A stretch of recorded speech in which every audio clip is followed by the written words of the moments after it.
Hello everyone, সবাই কেমন আছেন? আশা করি সবাই সুস্থ আছেন, ভালো আছেন।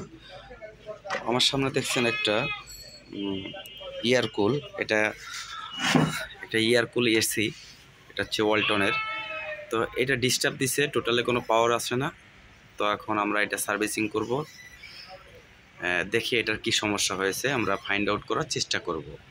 ভিডিওটা স্কিপ করবেন না, সম্পূর্ণ ভিডিওটা দেখুন। আর ভিডিওটা ভালো লাগলে সাবস্ক্রাইব করুন।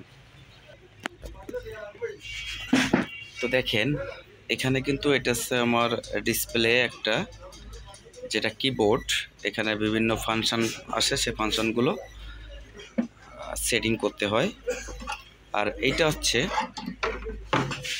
আমার যে এই এসিটা আছে, এসিটার পাওয়ার যে সার্কিটটা আছে, এই পাওয়ার সার্কিটটা দেখুন।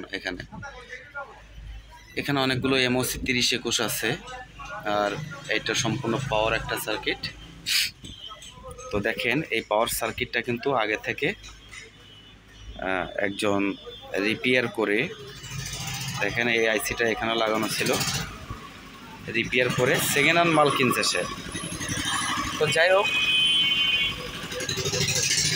এই জিনিসটা এখন আমার টোটালে পাওয়ার আসে না। তো আমি কিভাবে এটাকে সমাধান করতে পারি? তো দেখেন, আমি খুলে ফেলছি। এখানে দুটো রেকটিফায়ার ছিল,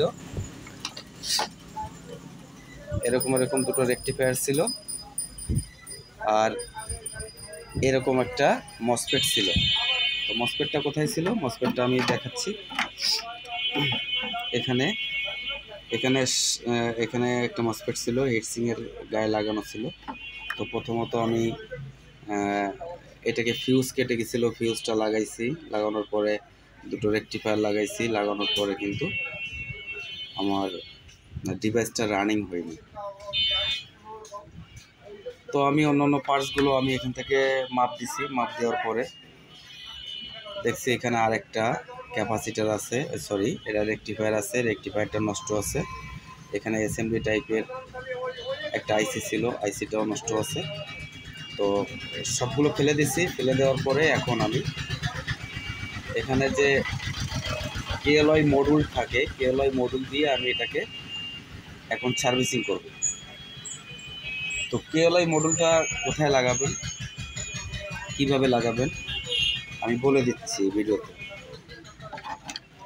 এই ক্যাপাসিটারের নেগেটিভ প্রান্ত যেটা আছে, নেগেটিভে আপনি ক্যাপাসিটারের ওই কেওলাইর যে নেগেটিভ তারটা আছে এখানে দিবেন, এবং যে পজিটিভ তার, লাল যে তারটা আছে, লাল তারটা আপনি এই মসফেটের মিডিল প্রান্তে দিয়ে দিবেন।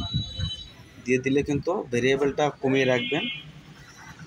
রাখলেই কিন্তু আপনার এই ডিভাইসটা চালু হয়ে যাবে। আমার কাছে এই মুহূর্তে কেলি মডুলটা নাই, আমি আনতে দিছি। কেলি মডুলটা আনলে আমি সরাসরি আপনাদের দেখিয়ে দিব।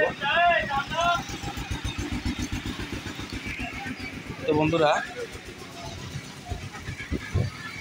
এইটাই আসছে এই যে ইয়ারকুলের সার্কিট, এবং ভিতরে কি কি থাকে সেগুলো দেখেন।